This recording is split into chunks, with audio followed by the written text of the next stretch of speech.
Crégocast, découverte sonore de chercheurs en gestion. Aller au théâtre, au musée, à l'opéra sont des moments de stimulation. Le public vient découvrir une œuvre originale.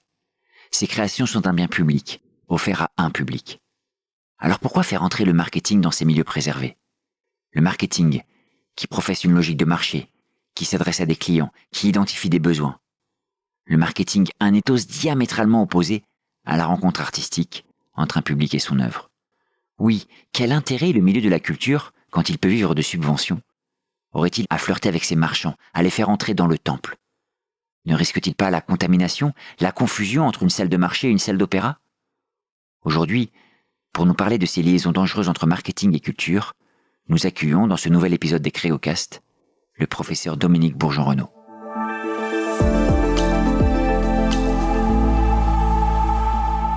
Je suis avec Johan, mon fidèle acolyte aujourd'hui. Nous avons le plaisir d'accueillir le professeur Dominique Bourgeon-Renaud pour nous parler justement de marketing de la culture, sujet passionnant. Alors Dominique, est-ce que tu peux te présenter en quelques mots ? Oui, volontiers. Dominique Bourgeon-Renaud, professeur à l'Université de Bourgogne. Donc, j'ai été enseignant-chercheur, mais je suis toujours chercheur. J'ai eu la chance d'avoir l'éméritat. Je pense que c'est une chance.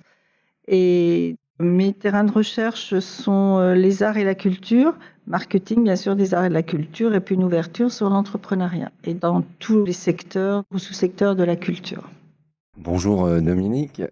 Marketing et art et culture, les deux termes vont pas forcément super bien ensemble en première lecture. Comment est venue cette idée de travailler sur ce sujet ? Alors, je pense que la motivation première est liée à ma formation d'économiste au départ, puisque j'ai fait sciences de gestion ensuite, et à une considération économique. Bon, j'observais ce secteur et on a pu constater, par exemple, que le contribuable apporte beaucoup à la culture à travers son imposition, etc. Et à l'époque, quand les travaux ont démarré, il y avait très peu de fréquentation des lieux culturels et surtout des lieux institutionnalisés, particulièrement dans le spectacle vivant, l'opéra, ce qui est encore peut-être un problème, hein, mais depuis que ces travaux ont commencé au niveau du laboratoire de Dijon, du Crégo, une évolution s'est fait sentir par rapport à ces travaux et l'introduction du marketing dans les organisations artistiques et culturelles. Donc c'est en tant que contribuable que le sujet est venu finalement. Alors, dans des considérations surtout économiques. Et puis, ce qui est passionnant dans ce secteur, c'est que c'est un secteur fortement subventionné. Et je pense que, on en parlera peut-être plus tard, mais que l'évolution du secteur des arts et de la culture, évolution économique, et surtout les contraintes extérieures, font que les professionnels sont amenés à rechercher des ressources financières autres que la subvention, et en particulier des ressources propres, au-delà de la billetterie, mais des ressources propres, et le marketing a son rôle à jouer dans le développement des services périphériques, et puis le mécénat. Là aussi, je pense qu'on peut aider les professionnels à construire des dossiers de mécénat et à les aider à rechercher ce mécénat.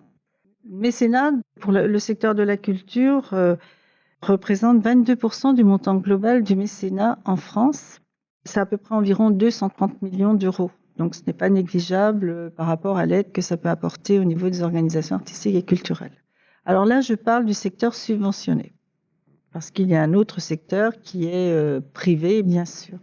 Peut-être rappeler les catégories de sous-secteurs dans le domaine des arts et de la culture. À l'heure actuelle, on parle beaucoup moins d'activités artistiques et culturelles. On parle surtout d'industrie créative et culturelle au sens de l'UNESCO, qui comprend 3 catégories. La première, ce sont les activités correspondant à la création pure.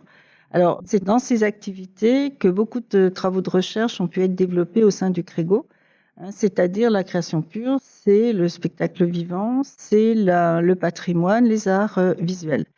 Et nous avons une deuxième sous-catégorie qui correspond plus aux industries culturelles, comme le cinéma, la musique, les jeux vidéo, bien sûr, qui se développent de plus en plus. Et une troisième sous-catégorie correspondant, alors là, on parle plutôt d'industrie purement créative, hein, c'est-à-dire les services créatifs comme le design et l'architecture, les industries du goût comme luxe, mode, gastronomie, vin et spiritueux, et les industries de loisirs et de divertissement, dans lesquelles nous trouvons le tourisme, l'hôtellerie, le sport et les loisirs créatifs. Donc, ces industries créatives et culturelles correspondent à de nombreuses activités.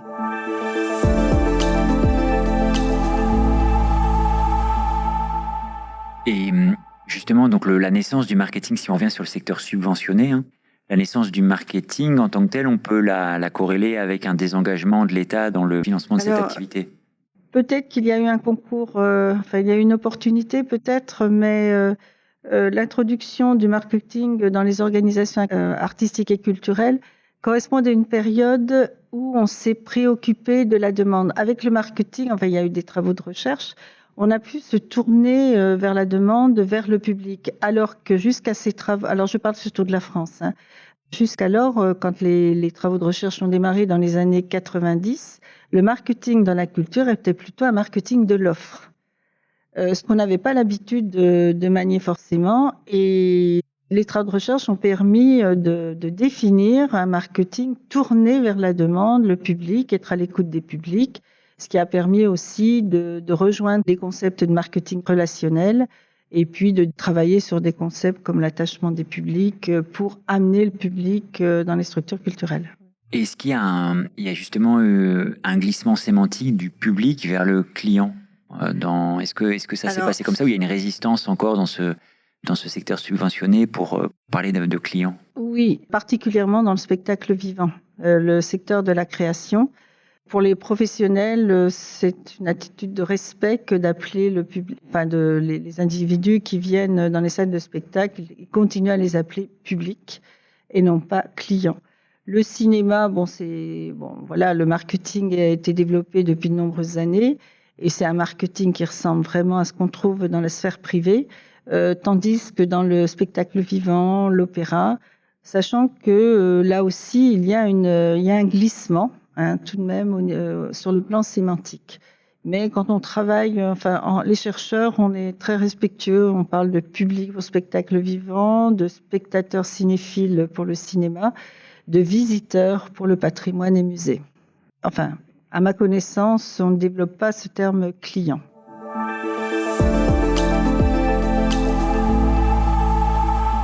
Et alors justement, donc si on parle du marketing de la demande dans le spectacle vivant, ça se manifeste par quoi? Par quelles actions?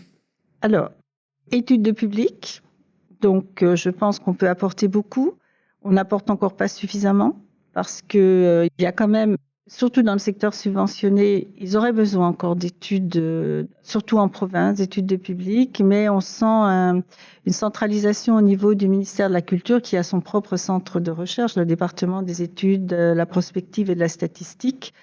Alors, ils font des études extraordinaires, il y a un bureau de recherche, mais il n'y a pas de prise en compte des spécificités locales et régionales.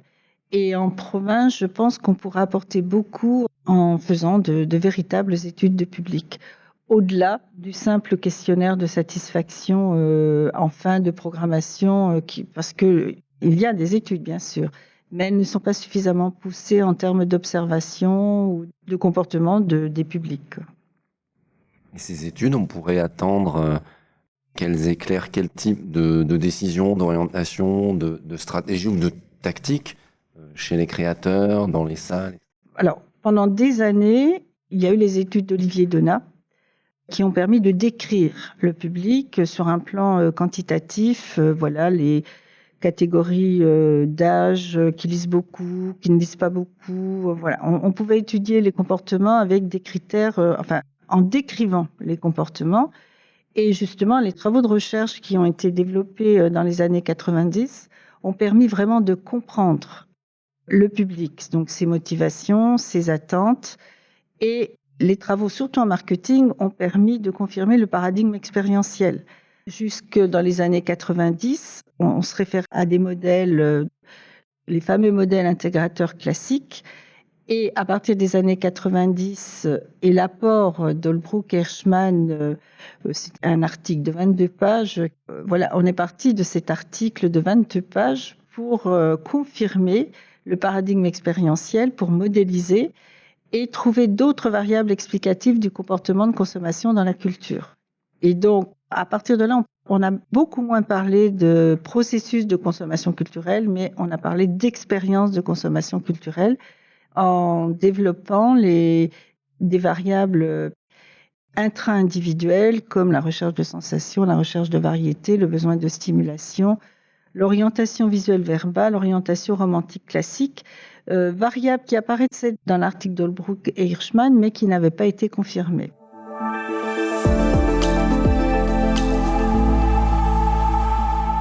Alors, donc il y a eu un tournant expérientiel. On s'est rendu compte que le public, justement, souhaitait se divertir, s'amuser, vivre une expérience quand il allait au cinéma, au musée, à l'opéra. Mais est-ce qu'il n'y a pas une limite aussi, parce que toute cette connaissance, elle est accumulée, mais de l'autre côté, on a une offre qui est finalement prise en compte par des créateurs. Et est-ce que ces créateurs, ils entendent, ils adaptent leurs œuvres à ce public ? Alors non, on ne parle pas d'adaptation. Enfin, je crois, personnellement, je n'arriverai pas à écrire de cette façon, à écrire cette notion d'adaptation. Non, il y a, je crois, le marketing a été introduit en tenant compte de l'éthique du secteur. On peut même dire qu'il y a une forte idéologie et de résistance au marketing au départ. Ce n'est pas encore gagné, donc on est en 2024, 90, c'est quand même pas encore gagné. Il y a encore du chemin à faire, bon, surtout dans le spectacle vivant. Alors, le créateur, je pense que le marketing n'a absolument pas la prétention de dire au créateur d'adapter son œuvre au public. Maintenant, il est possible, par les études justement, de mieux connaître le public. Et c'est le rôle du marketing, c'est-à-dire le marketing relationnel, c'est comment faire pour que le public vienne au moins une fois, puis bien sûr revienne, et de le mettre en contact au moins une première fois avec une œuvre, donc d'ouvrir les lieux. Pour donner un exemple qui est trivial, tout le monde le connaît, l'Opéra Bastille, il y a plusieurs années maintenant, plus d'une vingtaine d'années, avait ouvert ses portes pour faire visiter l'opéra, présenter la programmation, et l'opéra avait appelé cette action l'opération Casse-croûte. Donc il y avait eu une collation qui avait été offerte, mais casse-croûte n'est pas un terme au hasard. Casse-croûte, c'est un terme, c'est une collation prise par les ouvriers dans les années 30-40. Et voilà, il y avait eu un gros travail de fait à ce niveau-là.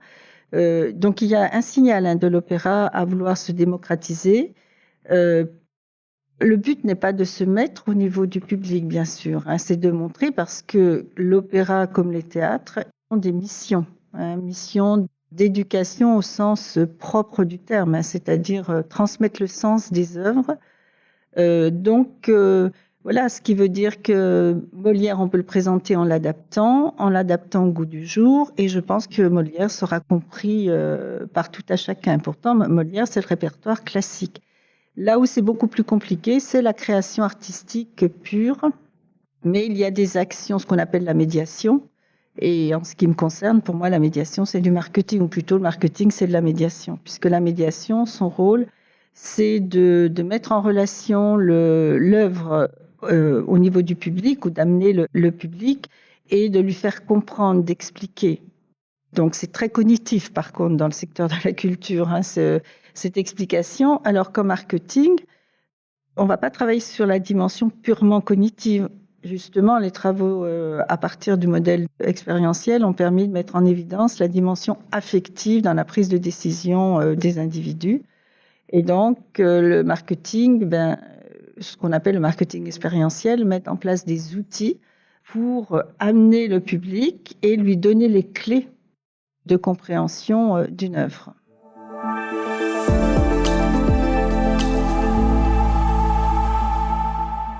Quand on pense marketing, on pense à un certain nombre de leviers. Le produit, tu nous as dit que voilà, le créateur, il crée et il n'était pas censé être contraint, j'allais dire, par une adaptation à des publics particuliers. Est-ce qu'il y a d'autres leviers qui seraient utiles d'actionner? Je pense par exemple au prix. Bien sûr. Je sais que tu as travaillé sur la gratuité, des questions comme ça. Comment ça peut aider justement les opérateurs culturels? La tarification est très importante. Alors surtout, par exemple, dans le spectacle vivant, la tarification est complètement déconnectée du coût de production. Un siège de spectacle, le coût réel est de l'ordre, je ne sais pas, en province, théâtre, un centre dramatique, le coût est de 100 € par représentation, par individu. C'est pas pensable, d'où l'importance de la subvention. Mais donc les tarifs sont fixés, c'est ce qu'on dit, les tarifs sont fixés en fonction d'une demande sociale. Donc les tarifs sont relativement bas. Relativement bas, tout dépend ce qu'on entend par relativement bas. Ou alors gratuité, ce qu'offrent certains musées en province. À Dijon, entre autres, nos musées nationaux sont tous gratuits. Mais l'habitant de Dijon ne sait pas forcément que les musées sont gratuits. Donc, problème de communication. On ne communique pas encore suffisamment sur cette gratuité. Et donc, il y a aussi le yield management qui a été mis en place par l'Opéra Bastille. Je crois que c'est le premier opéra qu'il a mis en place dans les années, je pense, 2014-2015. Donc, ce yield management permet de lisser les prix et entre autres de baisser les prix en début de semaine pour permettre au public peut-être de se décider à venir entre le mardi et le jeudi.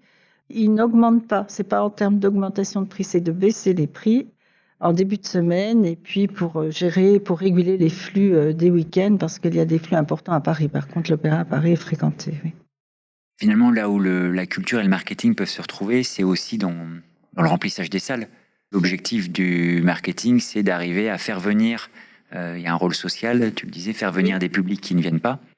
Et donc, remplir une salle, est-ce que ça, c'est un objectif? Est-ce que ça peut aussi avoir des effets pervers, c'est-à-dire se couper un peu de sa base de personnes qui sont attachées à l'opéra, au théâtre, finalement à un peu cette distinction sociale, ce statut, ces notables de la ville qui vont dans ces endroits-là? Alors, c'est très important de distinguer les genres culturels.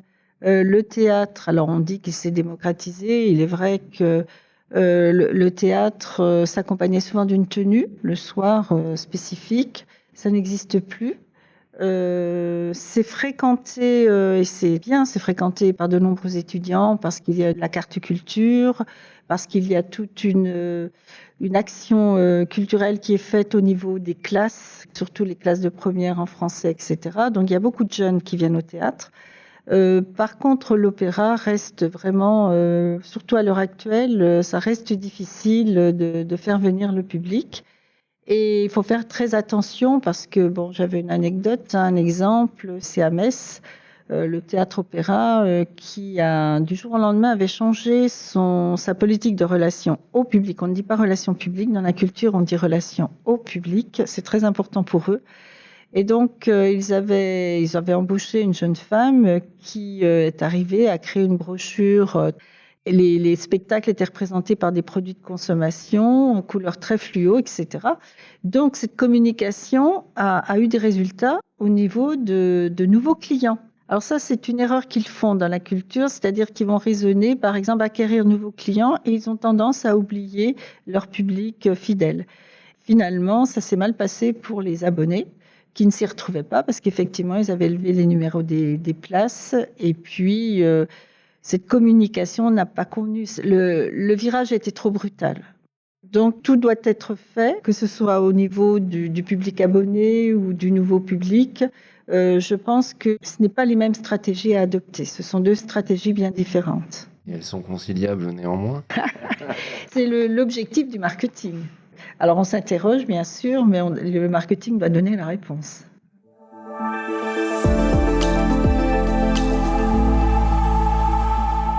Et alors justement, pour aborder le point sur les évolutions à venir selon toi dans ce secteur, c'est quoi les grands enjeux à venir quand on fait du marketing de la culture?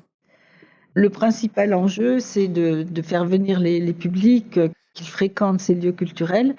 Alors, bien sûr, c'est lent. Là, sur ces 20 dernières années, il y a tout de même une évolution. Le pourcentage de fréquentation des théâtres a augmenté. Les musées également, on a compris ce qu'était la communication. Mais au-delà d'avoir compris ce qu'est la communication, je pense que les expositions sont magnifiques d'une façon générale, mais même le théâtre aussi. Il y a une belle création qui peut intéresser tout public, hein, du jeune au plus âgé. Donc ça reste l'objectif. Maintenant, il y a aussi les préoccupations dans cette période de transition écologique, économique, hein, d'objectifs. Le marketing a introduit et développe des objectifs de développement durable. Alors, est-ce une réussite ou pas? Certains craignent un danger pour la création artistique, hein, genre des expositions où finalement on ne fait plus venir autant d'œuvres que l'on fait venir, puisque on a peur de la détérioration, ça coûte. Quelquefois on fait venir des œuvres de l'étranger, il y a l'avion, etc. Donc finalement on utilise le numérique. Il y a 2 ou 3 œuvres magnifiques et le reste est présenté de façon numérique.